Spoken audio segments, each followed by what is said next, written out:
Zavržena hrana je zame vedno jabolko spora.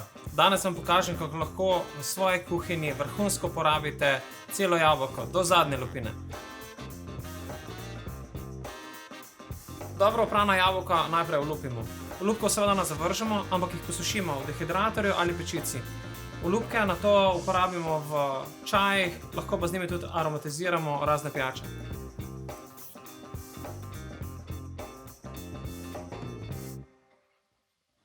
Olupljena in zrezana jabolka damo v posodo. Dodamo sladkorja, naj bo ga polovico manj, kot je bilo jabolk. Dodamo še sok ene limone. In pa limonino lupino. Približno pol limona naj bo. Evo.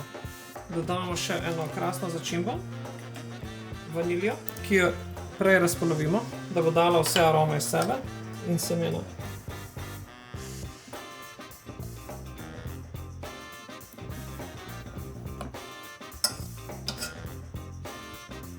In pa seveda še začimbo, ki je nepogrešljiva pri jabolkih. Eno malenkost rumno. Nato jabolka kuhajte.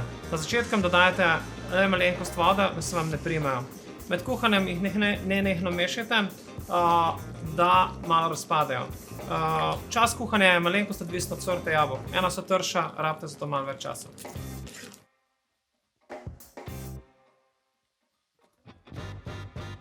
Proti koncu kuhanja marmelado ali zmiksamo s paličnim mešalnikom, da dobimo popolnoma gladko, ali pa pustimo grobe delce, take kot so zdaj.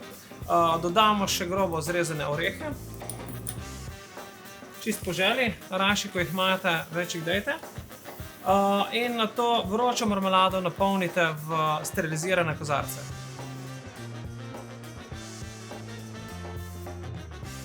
Tako, ozimnica z okusom poletja je gotova. Če te pa zanima dodatni recepti, si oglej, kako se pripravijo jabolčni krhlji.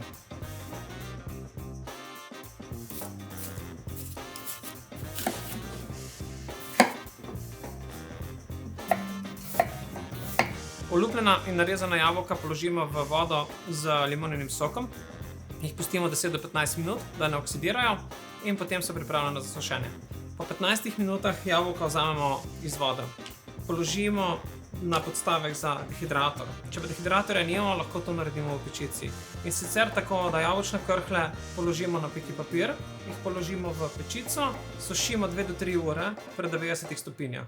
Vmes pečico večkrat odpremo, jabolčne krhlje pa obrnemo, zato da je proces sušenja čim krajši. Posušene jabolčne krhlje lahko spravite v steklen kozarec in v njih uživate celo leto.